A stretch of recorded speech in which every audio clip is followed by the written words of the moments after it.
Eagle আকাশে উড়তে উড়তে।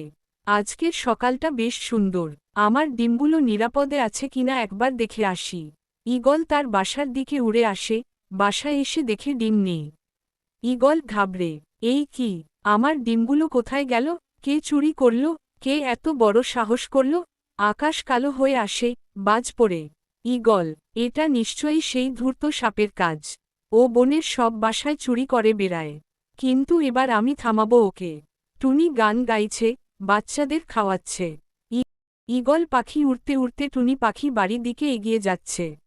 ঈগল উড়ে এসে, টুনি, বন্ধু, তোমার সাহায্য দরকার। আমার ডিম চুরি হয়ে গেছে।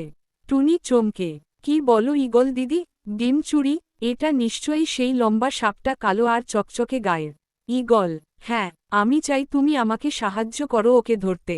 তুমি ছোট, বুদ্ধিমান আর খুব দ্রুত। টুনি মাথা নেড়ে, ঠিক আছে, আমরা একসাথে মিলে ওকে ধরব। কিন্তু বুদ্ধি দিয়ে।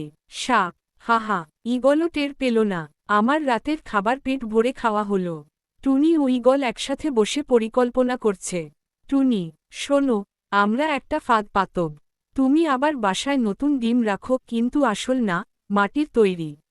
ঈগল চমকে, অবশ্যই, সাপ নিশ্চয়ই আবার আসবে, তখন আমরা তাকে ধরে ফেলতে পারি। সাপ, আহা, আবার ডিম, আজ আবার ভোজ হবে। সাপ এগিয়ে যায়, ডিম গিলে ফেলে, হঠাৎ মুখে যন্ত্রণা। সাপ চিৎকার, উফাফ, এটা তো পাথরের ডিম, আমার দাঁত ভেঙে গেল। টুনি উড়ে আসে, গাছের ডালে বেঁধে রাখা দড়ি টানে। দড়ি টানতেই জাল পড়ে সাপের উপর।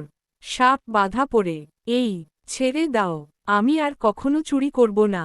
হরিণ, সাপকে ফাঁদে ফেলেছে ঈগল আর টুনি। বাহ, কি বুদ্ধির কাজ।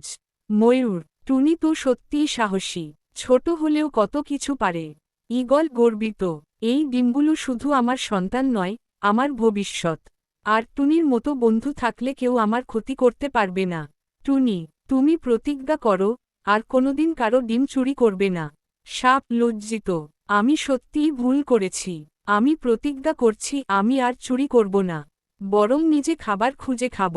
গান সুরে, বন্ধুত্বে আছে শক্তি, বুদ্ধি যদি থাকে সাথী, একসাথে চললে সবে, ভয় চলে যায় মাথা থেকে। ডিম নতুন করে দিয়েছে ঈগল, এবার নিরাপদ।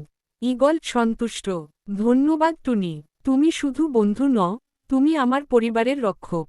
টুনি হেসে, সবাই মিলে থাকলে বনে কোনো দুষ্টু টিকতে পারবে না।